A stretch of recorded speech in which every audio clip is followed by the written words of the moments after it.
इंसानी दिमाग की बनावट कुछ ऐसी है कि वो हर दिन औसतन 60,000 से ज्यादा विचार पैदा करता है। लेकिन विज्ञान का सबसे हैरान कर देने वाला सच ये है कि इनमें से 80% विचार पूरी तरह से नेगेटिव थॉट्स होते हैं और 95% विचार वही होते हैं जो हमने एक दिन पहले सोचे थे। आज के इस आधुनिक दौर में हम शारीरिक रूप से तो एक सुरक्षित और आरामदायक कमरे में बैठे होते हैं, लेकिन मानसिक रूप से हम एक ऐसा भयंकर युद्ध लड़ रहे होते हैं जिसका असल जिंदगी में कोई अस्तित्व ही नहीं है। हम उन समस्याओं के बारे में सोच सोचकर अपनी आधी उम्र गुजार देते हैं जो भविष्य में कभी होने ही वाली नहीं है। ये एक ऐसी बीमारी है जो बाहर से किसी को दिखाई नहीं देती, लेकिन अंदर ही अंदर ये हमारे सपनों, हमारी ऊर्जा और हमारी खुशियों को दीमक की तरह खोखला कर रही है। इस ऑडियो बुक को अंत तक जरूर सुनिए, क्योंकि आगे आने वाला हर एक लेसन आपके सोचने का तरीका, आपकी डिसीजन मेकिंग पावर और पूरी लाइफ को देखने का नजरिया जड़ से बदल सकता है। खासकर चैप्टर 3 और चैप्टर 7 को बिल्कुल भी मिस मत कीजिएगा, क्योंकि वहीं इस पूरी किताब का सबसे गहरा और जीवन बदल देने वाला रहस्य छुपा हुआ है। Hello book bite audio family members, आपका स्वागत है। Welcome back. आज हम जिस मास्टरपीस को डिकोड करने जा रहे हैं उसका नाम है the art of not overthinking, believing in yourself and building your dream life. दोस्तों, ये कोई आम सेल्फ हेल्प किताब नहीं है जो आपको सुबह 5 बजे उठने या अंधों की तरह मेहनत करने की सलाह देती है। ये किताब सीधे आपके मनोविज्ञान, आपकी भावनाओं और आपके उन छिपे हुए डरों पर वार करती है जो आपको जिंदगी में आगे बढ़ने से रोकते हैं। हम इस किताब के हर एक पन्ने में छिपे उस यूनिक डीएनए को समझेंगे जो ओवरथिंकिंग के असली कारणों को उजागर करता है। दोस्तों, वीडियो के अंत में मैं सभी इंपॉर्टेंट बातों को शॉर्ट में दोहराऊंगा ताकि आपको सब कुछ आसानी से याद रहे और आप उसे अपनी जिंदगी में तुरंत उतार सकें। इसलिए वीडियो को बिना स्किप किए अंत तक जरूर देखें। Chapter 1, the prison of your own mind, सोचने और ओवरथिंकिंग के बीच का अंतर। किताब की शुरुआत एक बहुत ही बुनियादी लेकिन गहरी सच्चाई से होती है। सोचना यानी कि थिंकिंग एक ऐसी प्रक्रिया है जो हमें समस्याओं का समाधान देती है, लेकिन जरूरत से ज्यादा सोचना यानी कि ओवरथिंकिंग एक ऐसा चक्रव्यूह है जो हमें उसी समस्या के इर्द गिर्द घुमाता रहता है। ऑथर हमें समझाते हैं कि जब हम ओवरथिंकिंग कर रहे होते हैं तो हमें लगता है कि हम समस्या को सुलझा रहे हैं, लेकिन असल में हम सिर्फ उस समस्या की एक नई और ज्यादा भयानक तस्वीर अपने दिमाग में बना रहे होते हैं। मनोविज्ञान की भाषा में इसे र्यूमिनेशन कहा जाता है। हमारा दिमाग किसी भी अनिश्चितता को खतरे के रूप में देखता है। हजारों साल पहले जब इंसान जंगलों में रहता था तो उसका ज्यादा सोचना उसे जंगली जानवरों से बचाता था, लेकिन आज के समय में हमारा दिमाग एक ईमेल, एक नोटिफिकेशन या किसी के द्वारा कही गई एक छोटी सी बात को भी एक बड़े खतरे की तरह प्रोसेस करता है। हमारा एमिगडाला यानी कि दिमाग का वो हिस्सा जो डर को कंट्रोल करता है, एक्टिव हो जाता है और हम सर्वाइवल मोड में चले जाते हैं। इसे एक बहुत ही आम कॉर्पोरेट उदाहरण से समझते हैं। मान लीजिए शुक्रवार की शाम को आपके बॉस का एक मैसेज आता है, हम सोमवार सुबह तुम्हारी परफॉर्मेंस के बारे में एक छोटी सी मीटिंग करेंगे। अब एक साधारण सोचने वाला इंसान इसे एक रेगुलर फीडबैक मीटिंग मानेगा, लेकिन एक ओवरथिंकर का दिमाग तुरंत काम पर लग जाएगा। वो सोचेगा, क्या मैंने कोई गलती की है? क्या मुझे नौकरी से निकाला जा रहा है? अगर मेरी नौकरी चली गई तो मैं ईएमआई कैसे भरूंगा? मेरे परिवार का क्या होगा? बॉस के एक साधारण से मैसेज ने उस इंसान का पूरा वीकेंड बर्बाद कर दिया। उसने ना तो ठीक से खाना खाया, ना परिवार के साथ समय बिताया, और सोमवार को पता चलता है कि बॉस सिर्फ उसे एक नए प्रोजेक्ट की जिम्मेदारी देना चाहता था। यह है ओवरथिंकिंग की असली कीमत। हम उन ख्यालों में अपनी शांति गंवा देते हैं जो कभी सच नहीं होते। जब भी आपको लगे कि आप एक ही विचार में फंस गए हैं तो खुद से सिर्फ एक सवाल पूछिए, क्या मैं इस वक्त इस समस्या के बारे में कोई ठोस कदम उठा सकता हूं? Is this actionable right now? अगर जवाब हाँ है तो तुरंत उस काम को कीजिए। अगर जवाब ना है तो उस विचार को एक कागज पर लिख दीजिए और अपने दिमाग को यह कमांड दीजिए कि मैं इस बारे में कल सोचूंगा। इसे वरी डिलेइंग तकनीक कहते हैं। Chapter 2, the illusion of perfectionism, perfection के नाम पर डर का खेल। हम में से बहुत से लोग ये मानते हैं कि हम किसी काम को इसलिए शुरू नहीं कर रहे क्योंकि हम चाहते हैं कि वो काम बिल्कुल परफेक्ट हो। हम खुद को परफेक्शनिस्ट कहकर एक झूठी तसल्ली देते हैं, लेकिन असलियत यह है कि परफेक्शनिज्म सिर्फ एक मुखौटा है जिसके पीछे हमारा असफलता का डर यानी कि फियर ऑफ फेलियर छिपा होता है। किताब स्पष्ट रूप से बताती है कि जब तक आप कुछ शुरू नहीं करेंगे तब तक आप कुछ भी सुधार नहीं सकते। मनोविज्ञान के अनुसार हम परफेक्शन का बहाना इसलिए बनाते हैं ताकि हमें किसी की आलोचना यानी कि क्रिटिसिज्म का सामना न करना पड़े। ये कॉग्निटिव डिसोनेंस का एक रूप है जहां हमारा दिमाग हमें यह समझा देता है कि काम को बुरा करने से बेहतर है कि उसे अभी किया ही ना जाए। हम चीजों को टालते रहते हैं, प्रोक्रास्टिनेशन करते हैं और इसका सारा दोष अपनी परफेक्शन की चाहत पर डाल देते हैं। मान लीजिए 2 दोस्त हैं, राहुल और अमित। दोनों अपना YouTube चैनल शुरू करना चाहते हैं। राहुल ये सोचता है कि जब तक उसके पास एक महंगा कैमरा, प्रोफेशनल लाइटिंग और एक शानदार स्टूडियो नहीं होगा तब तक वो वीडियो नहीं बनाएगा। वो महीनों तक सिर्फ गियर सर्च करता रहता है। दूसरी तरफ अमित है, जिसने बिना ज्यादा सोचे अपने पुराने स्मार्टफोन से वीडियो रिकॉर्ड करना शुरू कर दिया। उसकी पहली वीडियो बहुत खराब थी, आवाज भी साफ नहीं थी, लेकिन उसने उसे अपलोड कर दिया। 1 साल बाद अमित के पास हजारों सब्सक्राइबर्स हैं और उसने अपनी गलतियों से सीखकर अपने कंटेंट को बहुत बेहतर कर लिया है। जबकि राहुल आज भी अपने परफेक्ट सेटअप का इंतजार कर रहा है। Perfection is the enemy of progress, मतलब पूर्णता की चाहत प्रगति की सबसे बड़ी दुश्मन है। अपनी जिंदगी में 70% रूल को लागू करें। जब भी आपको लगे कि आपकी तैयारी 70% हो चुकी है तो तुरंत एक्शन ले लें। बाकी का 30% आप रास्ते में चलते चलते सीख जाएंगे। याद रखिए, दुनिया का कोई भी सफल इंसान पहली बार में परफेक्ट नहीं था। दोस्तों, नीचे कमेंट करके बताइए कि ऐसा कौन सा काम है जिसे आप सिर्फ इसलिए टाल रहे हैं क्योंकि आप उसके परफेक्ट होने का इंतजार कर रहे हैं। अपनी बात शेयर करें, शायद आपके कमेंट से किसी और को हिम्मत मिल जाए। Chapter 3, the secret killer of self belief, catastrophising, यानी हमेशा यह सोचना कि कुछ बहुत बुरा होने वाला है। हमारा दिमाग एक छोटी सी नकारात्मक घटना को लेता है और उसे एक बड़ी तबाही में बदल देता है। इस प्रक्रिया में हमारा अपने ऊपर से विश्वास, सेल्फ बिलीफ पूरी तरह खत्म हो जाता है। हम अपनी क्षमताओं को भूल जाते हैं और सिर्फ अपने डरों के गुलाम बन जाते हैं। हमारे दिमाग में एक नेगेटिविटी बायस होता है। एवोल्यूशन के दौरान सकारात्मक चीजों पर ध्यान देने से ज्यादा जरूरी नकारात्मक चीजों पर ध्यान देना था, ताकि इंसान जिंदा रह सके। लेकिन आज ये बायस हमारे आत्मविश्वास को तोड़ रहा है। हम अपनी 10 सफलताओं को नजरअंदाज कर देते हैं और सिर्फ एक छोटी सी विफलता को अपनी जिंदगी का अंतिम सच मान लेते हैं। एक स्टूडेंट का उदाहरण लेते हैं जो एक कॉम्पिटिटिव एग्जाम की तैयारी कर रहा है। एक दिन मॉक टेस्ट में उसके नंबर कम आ जाते हैं। अब उसका दिमाग कैसे काम करता है? मेरे नंबर कम आए हैं, इसका मतलब मैं एग्जाम पास नहीं कर पाऊंगा, मुझे कोई अच्छी जॉब नहीं मिलेगी, मेरे दोस्त आगे निकल जाएंगे और मैं पीछे रह जाऊंगा, मेरे माता पिता निराश होंगे और मेरी पूरी जिंदगी बर्बाद हो जाएगी। जरा सोचिए, एक मॉक टेस्ट के कम नंबरों ने उसे मानसिक रूप से बेघर और बर्बाद कर दिया, जबकि सच्चाई ये थी कि वो सिर्फ एक टेस्ट था जो ये बताने के लिए था कि उसे किस विषय पर ज्यादा मेहनत करनी है। यह है कैटास्ट्रोफाइजिंग, जो हमारे सपनों को हकीकत में बदलने से पहले ही हमारे दिमाग में मार देती है। जब भी आपका दिमाग इस तरह की कहानियां बनाने लगे तो खुद को एक वकील की तरह ट्रीट करें। अपने दिमाग से पूछें कि मेरे पास इस बात का क्या ठोस सबूत है कि मेरी पूरी जिंदगी बर्बाद हो जाएगी। जब आप अपने ख्यालों को फैक्ट्स की कसौटी पर परखते हैं तो आप पाते हैं कि आपके 99% डर पूरी तरह से बेबुनियाद हैं। चैप्टर 4, द स्पॉटलाइट इफेक्ट, लोगों की सोच का डर। लोग क्या कहेंगे, ये दुनिया का वो सवाल है जिसने सबसे ज्यादा सपनों की हत्या की है। हम अपनी आधी जिंदगी ये सोचकर गुजार देते हैं कि दूसरे लोग हमारे बारे में क्या सोच रहे हैं। ऑथर बहुत ही स्पष्ट शब्दों में कड़वा लेकिन मुक्ति देने वाला सच बताते हैं। किसी के पास इतना समय नहीं है कि वो आपके बारे में सोचे, क्योंकि हर इंसान अपनी ही कहानी में फंसा हुआ है। इसे मनोविज्ञान में ईगोसेंट्रिक बायस या द स्पॉटलाइट इफेक्ट कहा जाता है। हमें लगता है कि हमारे ऊपर हमेशा एक स्पॉटलाइट जल रही है और दुनिया का हर इंसान हमारी गलतियों, हमारे कपड़ों और हमारी असफलताओं को बहुत ध्यान से देख रहा है। लेकिन सच्चाई यह है कि हर इंसान को खुद के ऊपर वही स्पॉटलाइट महसूस हो रही है। आप एक फैमिली फंक्शन में जाते हैं, आपको लगता है कि सब रिश्तेदार सिर्फ आपको ही देख रहे हैं और जज कर रहे हैं कि शर्मा जी के बेटे की तो अच्छी नौकरी लग गई, तुम अभी तक क्या कर रहे हो। इस डर की वजह से आप किसी से खुलकर बात नहीं करते, किसी नए स्टार्टअप आइडिया पर काम नहीं करते, क्योंकि आपको लगता है कि अगर आप फेल हो गए तो समाज हंसेगा। लेकिन असलियत में शर्मा जी खुद अपनी EMI और अपने शुगर लेवल को लेकर परेशान हैं। जब हम ये समझ जाते हैं कि कोई भी हमारे बारे में इतना नहीं सोच रहा जितना हम खुद सोच रहे हैं, तो हमें एक अजीब सी आजादी का एहसास होता है। You wouldn't worry so much about what others think of you if you realized how seldom they do. मतलब, यदि आपको ये एहसास हो जाए कि लोग आपके बारे में कितना कम सोचते हैं, तो आप उनकी राय की चिंता करना छोड़ देंगे। जब भी आपको लोगों का डर सताए तो द 10-10-10 रूल का इस्तेमाल करें। खुद से पूछें कि जो फैसला मैं आज ले रहा हूं या जिस बात से मैं डर रहा हूं, उसका प्रभाव 10 दिन बाद क्या होगा, 10 महीने बाद क्या होगा और 10 साल बाद क्या होगा। आप पाएंगे कि जिस बात को लेकर आप आज इतने घबराए हुए हैं, 10 महीने बाद किसी को याद भी नहीं रहेगी। अगर आप भी अपनी जिंदगी की उलझनों को सुलझाना चाहते हैं और यहां तक की बातें आपको रिलेटेबल लग रही हैं, तो कमेंट सेक्शन में फ्रीडम जरूर लिखिए। और हाँ दोस्तों, ऐसी डीप और लाइफ चेंजिंग वीडियोस बनाने में हमें बहुत रिसर्च और मेहनत लगती है। अगर आपको इस वीडियो से कोई वैल्यू मिल रही है तो प्लीज चैनल को सब्सक्राइब करें और इस वीडियो को लाइक जरूर करें। इससे हमें और बेहतरीन किताबें आप तक लाने का मोटिवेशन मिलता है। Chapter 5, decision fatigue and the paradox of choice, निर्णय लेने की मानसिक थकान।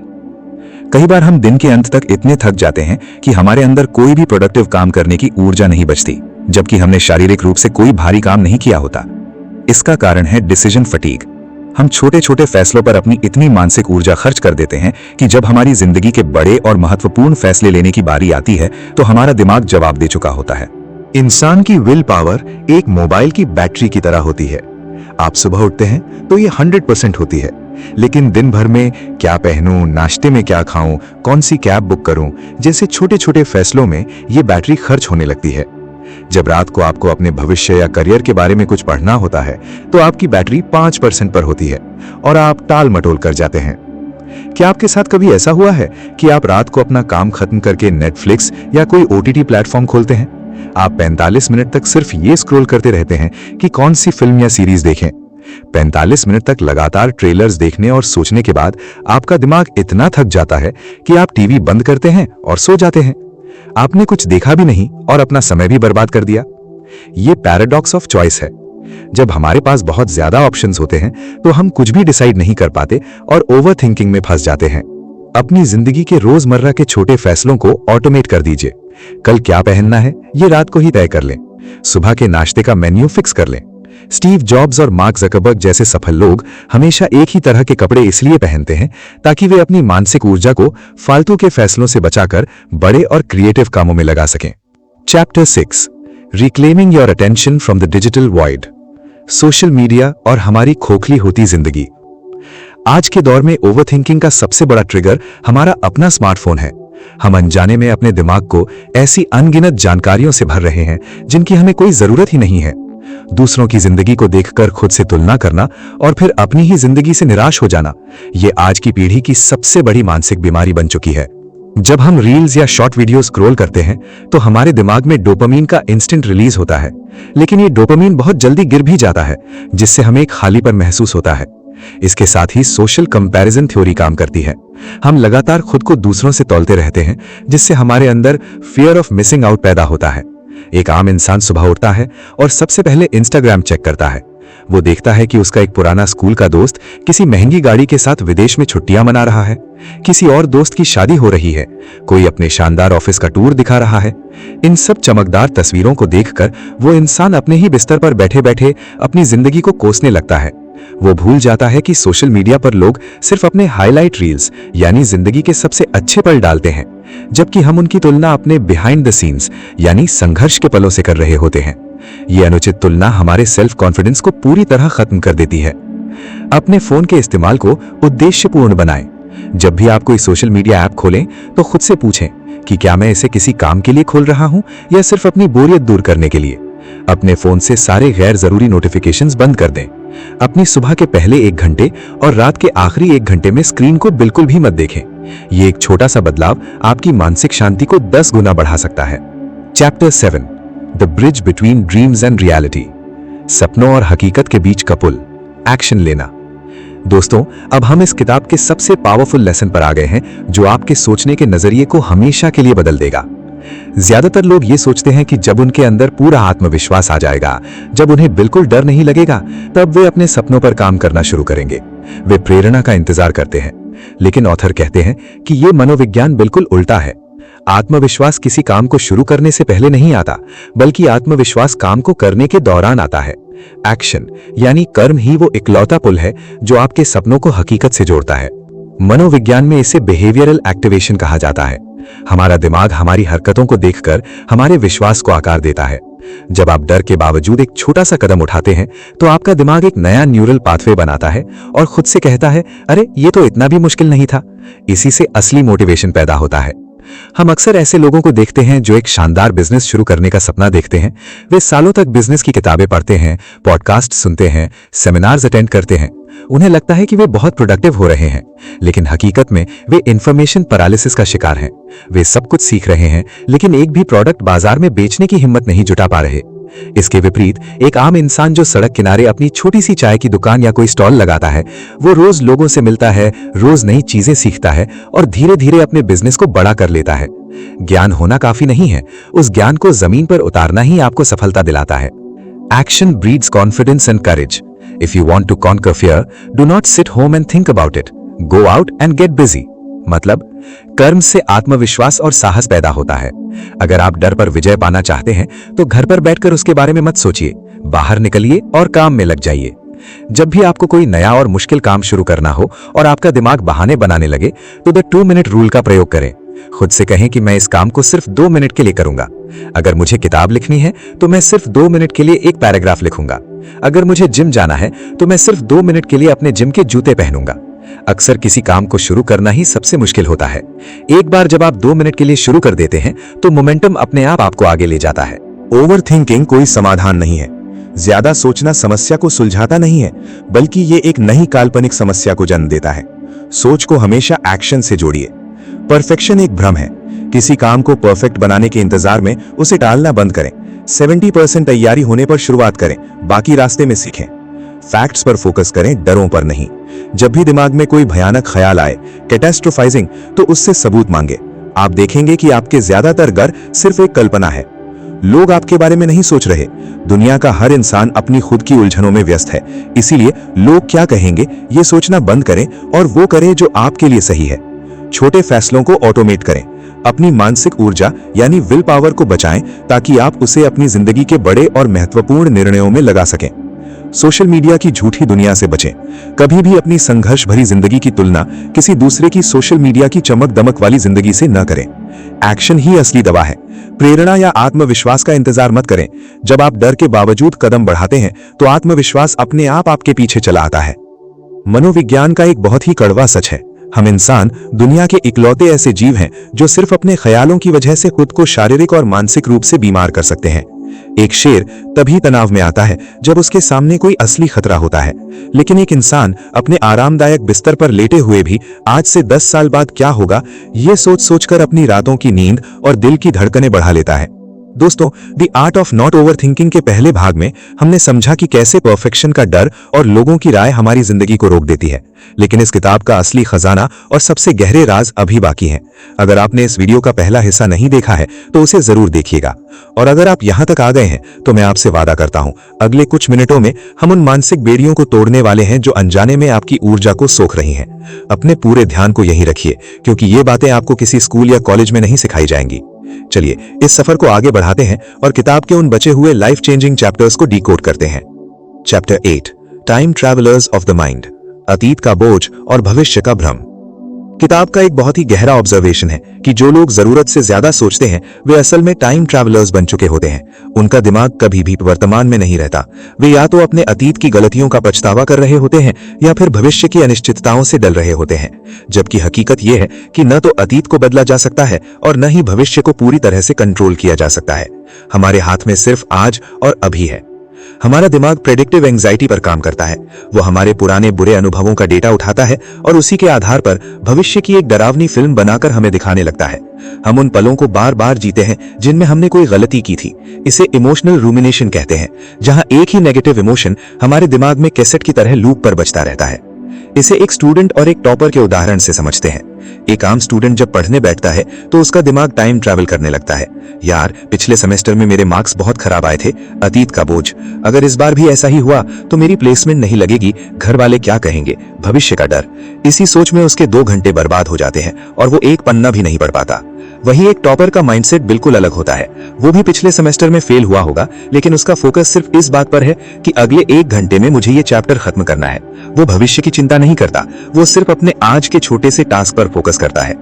Anxiety is experiencing failure in advance, मतलब चिंता करना असल में समय से पहले ही विफलता का अनुभव करना है।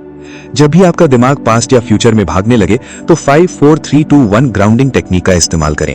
अपने आसपास देखें और 5 ऐसी चीजों के नाम लें जिन्हें आप देख सकते हैं, 4 चीजें जिन्हें आप छू सकते हैं, 3 चीजें जिन्हें आप सुन सकते हैं, 2 चीजें जिनकी आप महक सकते हैं और 1 चीज जिसका आप स्वाद ले सकते हैं। ये छोटी सी ट्रिक आपके भटके हुए दिमाग को तुरंत खींचकर वर्तमान में ला पटकती है। Chapter 9, the disease to please, ना कहने की सुपर पावर। ओवरथिंकिंग का एक बहुत बड़ा कारण है सबको खुश रखने की कोशिश करना, पीपल प्लीजिंग। हम अक्सर दूसरों को बुरा न लगे इसलिए उन कामों के लिए भी हाँ कह देते हैं जिन्हें करने का हमारा बिल्कुल मन नहीं होता, और फिर उस काम को कैसे टालें या उस इंसान से कैसे बचें ये सोच सोचकर हम ओवरथिंकिंग के दलदल में धंसते चले जाते हैं। ऑथर समझाते हैं कि आपकी ना कहने की क्षमता ही आपके मानसिक सुकून की रक्षा करती है। हम ना इसलिए नहीं कह पाते क्योंकि हमारे अंदर फियर ऑफ रिजेक्शन यानी अस्वीकृत होने का डर होता है। हमें लगता है कि अगर हमने मना कर दिया तो सामने वाला इंसान हमसे नाराज हो जाएगा या हमारे रिश्ते खराब हो जाएंगे। हम अपनी खुद की सीमाओं को तोड़कर दूसरों के लिए उपलब्ध रहते हैं, जिससे हमारे अंदर एक छिपी हुई चिड़चिड़ाहट या रिजेंटमेंट पैदा होती है। कल्पना कीजिए एक एम्प्लॉय की जिसका आज ऑफिस में काम पूरा हो गया है और वो शाम को अपने परिवार के साथ समय बिताना चाहता है। तभी उसका बॉस या कोई कलीग आकर कहता है, यार मेरा ये थोड़ा सा काम है, क्या तुम वीकेंड पर इसे कर दोगे? उस एम्प्लॉय का बिल्कुल मन नहीं है, लेकिन वो शर्मा शर्मी में हाँ कह देता है। अब पूरा वीकेंड वो उस काम को लेकर फ्रस्ट्रेट होता रहेगा, अपनी पत्नी और बच्चों पर गुस्सा करेगा और खुद को कोसेगा कि मैंने मना क्यों नहीं किया। उसकी एक झूठी हाँ ने उसकी और उसके परिवार की शांति छीन ली। अगर वो प्यार से लेकिन मजबूती से ना कह देता तो शायद उस कलीग को 1 मिनट के लिए बुरा लगता, लेकिन वो अपना वीकेंड खुशी से बिता पाता। आज से द 24 आवर डिले रूल अपनाएं। जब भी कोई आपसे कोई कमिटमेंट मांगे या कुछ काम कहे तो तुरंत हाँ मत कहिए। बस इतना कहिए कि मैं अपना शेड्यूल चेक करके आपको कल बताता हूँ। ये आपको सोचने का समय देगा और आप दबाव में आकर गलत फैसला लेने से बच जाएंगे। दोस्तों, आप में से कितने लोग हैं जिन्हें लोगों को ना कहने में बहुत डर या झिझक महसूस होती है? कमेंट सेक्शन में बाउंड्रीज लिखकर अपनी ईमानदारी से अपनी बात शेयर करें। देखते हैं कितने लोग इस समस्या से जूझ रहे हैं। Chapter 10 the mirror of your mind. आपका माहौल ही आपकी सोच है। हम अक्सर अपनी ओवर थिंकिंग को ठीक करने के लिए सिर्फ अपने दिमाग पर काम करते हैं, लेकिन हम अपने बाहरी माहौल को पूरी तरह से नजरअंदाज कर देते हैं। किताब का यह हिस्सा एक चौंकाने वाला सच बताता है। आपका बाहरी वातावरण यानी फिजिकल एनवायरनमेंट आपके आंतरिक वातावरण यानी मेंटल एनवायरनमेंट का ही आईना है। एक अव्यवस्थित कमरा, एक बिखरा हुआ डेस्क या फाइलों से भरा हुआ लैपटॉप, ये सब आपके दिमाग में शोर और कंफ्यूजन पैदा करते हैं। इसे visual clutter and cognitive load कहते हैं। जब आपकी आंखों के सामने बहुत सारा सामान बिखरा होता है तो आपका दिमाग लगातार उन सभी चीजों को प्रोसेस करने की कोशिश करता है। इससे आपकी मानसिक ऊर्जा बेकार में खर्च होती है और आपका फोकस टूटता है। एक साफ और ऑर्गेनाइज्ड जगह आपके दिमाग को शांति का सिग्नल देती है। आप कोई बहुत इंपॉर्टेंट असाइनमेंट या ऑफिस का प्रोजेक्ट पूरा करने बैठे हैं, लेकिन आपके लैपटॉप के ब्राउजर में 20 अलग-अलग टैब खुले हुए हैं। कहीं यूट्यूब चल रहा है, कहीं व्हाट्सएप वेब खुला हुआ है, कहीं ऑनलाइन शॉपिंग की साइट्स हैं। आपके डेस्क पर पुरानी कॉफी के कप रखे हैं और किताबें बिखरी पड़ी हैं। ऐसे माहौल में आपका दिमाग हर 5 मिनट में ओवरथिंक करेगा और डिस्ट्रैक्ट होगा। इसके बजाय एक बार अपना डेस्क पूरी तरह से साफ करके सिर्फ एक लैपटॉप और एक पानी की बोतल रखकर काम करने बैठिए। सारे फालतू टैब बंद कर दीजिए। आप खुद महसूस करेंगे कि आपके विचारों में एक अजीब सी क्लैरिटी आ गई है और काम करने की स्पीड दोगुनी हो गई है। Clear your space, clear your mind. आज ही वन स्पेस रूल लागू करें। अपने घर या ऑफिस की कोई भी एक छोटी सी जगह, चाहे वो आपका वर्क डेस्क हो, आपकी अलमारी हो या आपके फोन की होम स्क्रीन हो, उसे आज ही डीक्लटर करें। बेकार की एप्स और फाइल्स डिलीट कर दें। ये छोटा सा फिजिकल एक्शन आपको बहुत बड़ी मेंटल रिलीफ देगा। Chapter 11 the art of self compassion. खुद को माफ करना सबसे बड़ी आजादी। ओवरथिंकिंग का लूप अक्सर तब सबसे ज्यादा खतरनाक हो जाता है जब हम अपनी ही गलतियों के लिए खुद को माफ नहीं कर पाते। हम दुनिया के बाकी सभी लोगों के प्रति दयालु होते हैं, लेकिन जब बात खुद की आती है तो हम अपने सबसे सख्त दुश्मन बन जाते हैं। ऑथर बहुत ही इमोशनल तरीके से समझाते हैं कि जब तक आप खुद को गले लगाकर अपनी गलतियों को स्वीकार नहीं करेंगे, तब तक आप कभी भी इस मेंटल टॉर्चर से बाहर नहीं आ पाएंगे। हम सेल्फ फ्लैजिलेशन का शिकार होते हैं। हमें लगता है कि खुद को बार बार कोसने से हम भविष्य में बेहतर इंसान बन जाएंगे, लेकिन मनोविज्ञान साबित कर चुका है कि सेल्फ क्रिटिसिज्म आपको डिप्रेशन की तरफ ले जाती है, जबकि सेल्फ कंपैशन आपको अपनी गलतियों से सीखकर आगे बढ़ने की असली ताकत देती है। एक हस्बैंड वाइफ का उदाहरण लेते हैं। पति दिन भर ऑफिस में काम करता है और घर आकर थकान की वजह से बच्चों के साथ खेल नहीं पाता या अपनी पत्नी को समय नहीं दे पाता। रात को जब सब सो जाते हैं तो वो खुद को कोसने लगता है, मैं कितना बुरा पिता हूं, मैं एक अच्छा पति नहीं हूं, मैं लाइफ में कुछ भी बैलेंस नहीं कर पा रहा। ये गिल्ट उसे अंदर ही अंदर खा रहा है। लेकिन सोचिए, अगर उसका कोई अच्छा दोस्त इसी स्थिति में होता तो क्या वो अपने दोस्त को ऐसे ही ताने मारता? नहीं, वो अपने दोस्त से कहता, तो दिन भर मेहनत करता है यार, परिवार के लिए ही तो कर रहा है, कभी कभी थक जाना नॉर्मल है, कल थोड़ा जल्दी आकर बच्चों के साथ वक्त बिता लेना। यही करुणा, यही दया हमें खुद के साथ भी दिखानी है। Talk to yourself like you would to someone you love. मतलब खुद से वैसे ही बात करें जैसे आप उस इंसान से करते हैं जिससे आप सबसे ज्यादा प्यार करते हैं। जब भी आप किसी गलती के लिए खुद को ओवरथिंकिंग करके कोसने लगे तो अपने आप से पूछें कि अगर मेरे बेस्ट फ्रेंड ने यह गलती की होती तो मैं उसे क्या सलाह देता। जो जवाब अंदर से आए वही सलाह खुद को दें और एक गहरी सांस लेकर खुद को माफ कर दें। आप भी एक इंसान हैं, मशीन नहीं। दोस्तों, किसी ने क्या खूब कहा है कि किताबें तो दुनिया में बहुत हैं, लेकिन जो किताब आपके खुद से बात करने का तरीका बदल दे, वो एक नए जन्म की शुरुआत होती है। हमने दी आर्ट ऑफ नॉट ओवरथिंकिंग के इस लंबे, गहरे और भावनाओं से भरे सफर में आपके दिमाग की उन परतों को खोला है जिन्हें शायद आपने खुद भी कभी महसूस नहीं किया था। अब हम इस ऑडियो बुक के बिल्कुल अंतिम और सबसे महत्वपूर्ण पड़ाव पर आ गए हैं। अक्सर हम किताबें सुनते हैं, मोटिवेट होते हैं, लेकिन अगले ही दिन सब भूल जाते हैं। पर मैं नहीं चाहता कि बुक बाइट ऑडियो के किसी भी श्रोता के साथ ऐसा हो। इसलिए मैं आपको इन 11 चैप्टर्स की एक ऐसी लाइफ लॉन्ग मेमोरी समरी देने जा रहा हूं, जिसे अगर आपने अपनी डायरी या अपने दिल में उतार लिया तो दुनिया की कोई भी परेशानी आपको ओवरथिंकिंग के जाल में नहीं फंसा पाएगी।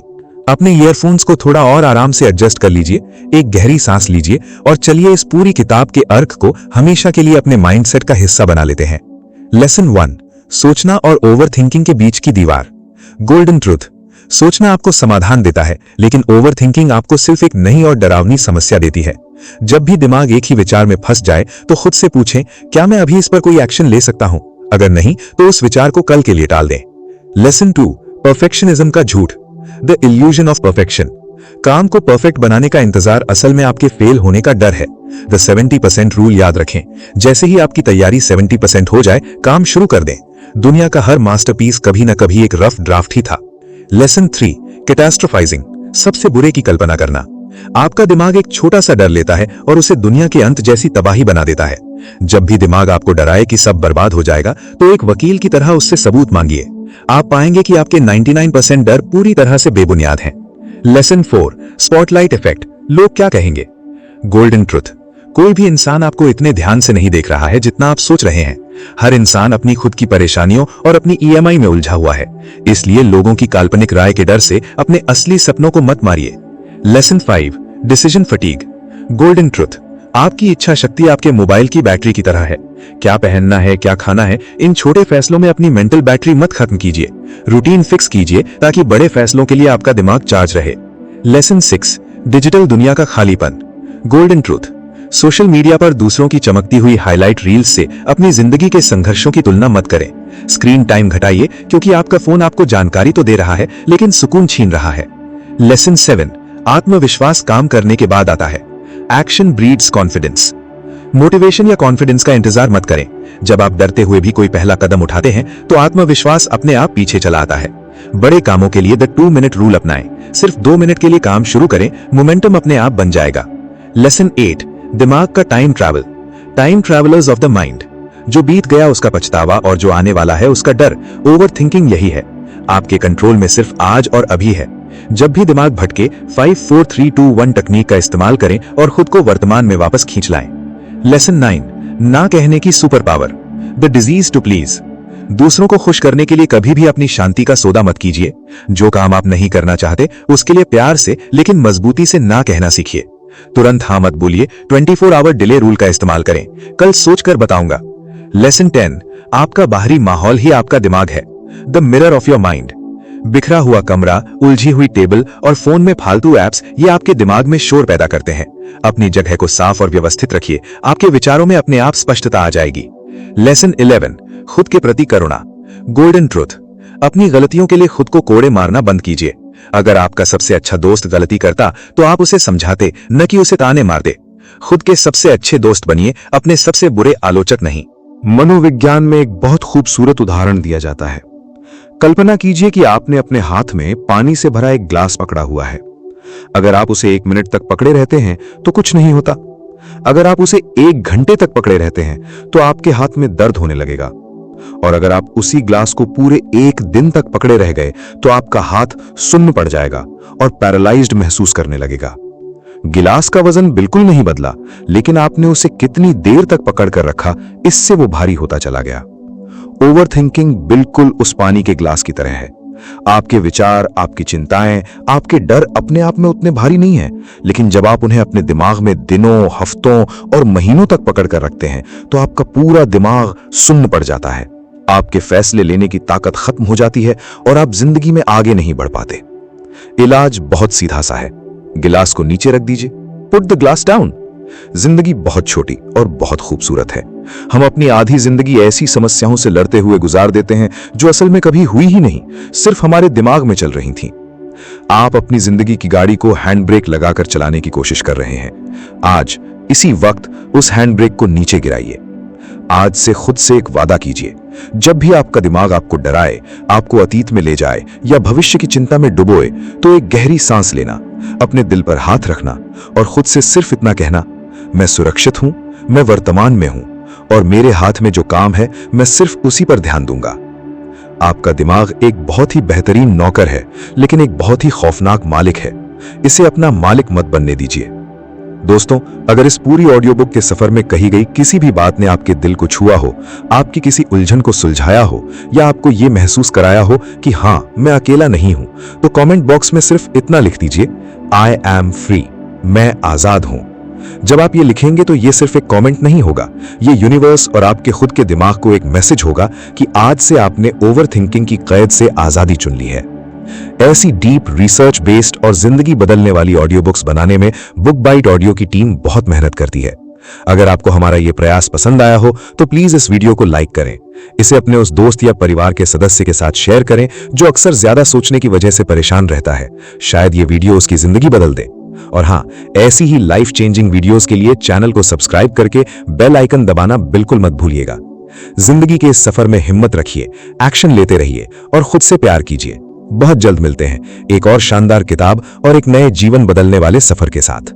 अपना और अपने परिवार का बहुत ख्याल रखिएगा। धन्यवाद।